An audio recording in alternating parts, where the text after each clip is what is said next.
So I have this little toy over here. When you take an empty beer can, you put it inside, and you press the button, well, it adds it to the vial. So, only trouble is, this thing's kind of, I don't know, it's in the middle of stuff. And I've got this spot down here, and that looks like I can make a drawer for it. So, we're going to see what we can do. Stay tuned. So this pneumatic can crusher that I got's been a lot of fun. We don't have a deposit out here, so we just crush our cans, they go to recycling.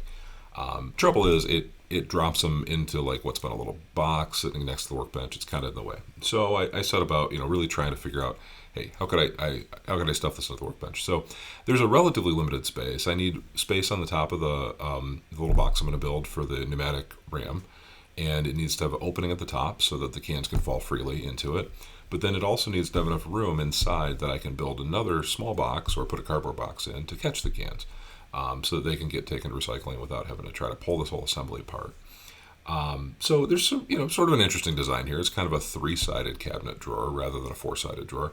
And then I'm going to put some cross members across the top, which are going to hold the pneumatic ram in place. Then I've got to figure out some cable routing or hose routing for the air hose that needs to connect to it. So we'll kind of walk all through that. So here I've got a lot of my pieces cut, just using scrap and trying to be efficient with the scrap. It's funny. It sits in a pile for 2 years, and then when you go to use it, you're like, well, hang on, I got to be really efficient about this. So here we are getting things all set up, and finally getting a test fit together. I think I've got a design that'll work here. So just standard, bottom and 3 sides, and then I'll put some cross members here across the top in a second. So in terms of putting this together, basically just have butt joints all around, glue, and then using just narrow crown stapler to put that together. So it doesn't need to look fancy. It's just shop furniture.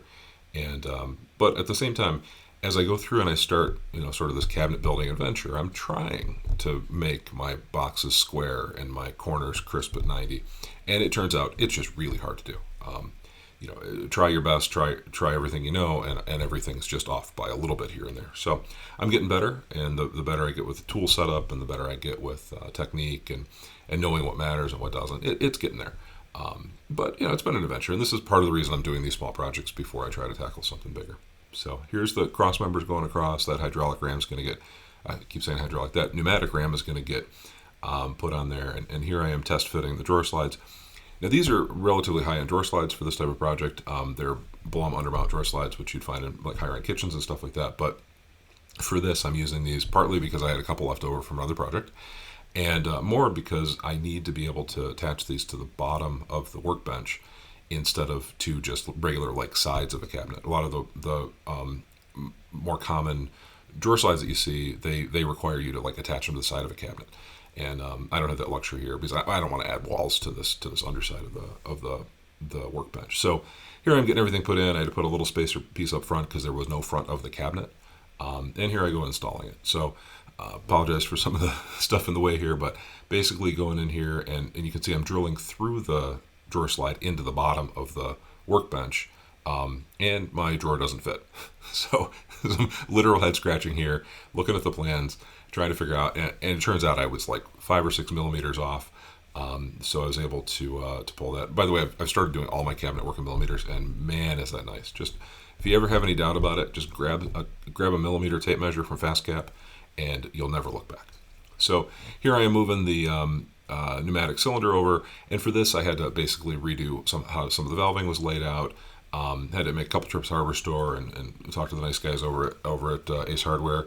Great hardware in town here, and so got that worked out, doing a little leak test, and add some more Teflon tape, of course, and then discovered for my valve I need it to be stood off a little bit from the mounting position. You'll see that in a second. But so I had some plastic in the shop. I cut that, drilled some holes in it, so that was the appropriate level of standoff. Or that piece here, if I just put it on with screws, it would have been too close to the wood.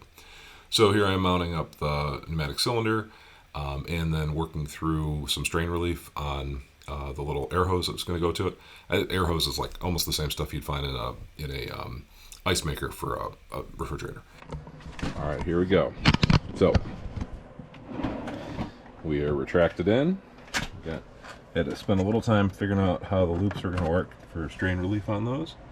But we got our air coming in, our valve, and our two hoses, one for extend, one for retract. This comes out.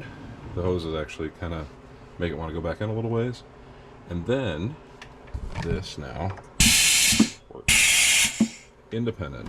Like the location is independent of the valve now. That's pretty cool. So check this out. We're going to go ahead and drop one in. It's got the temporary little bin down below it.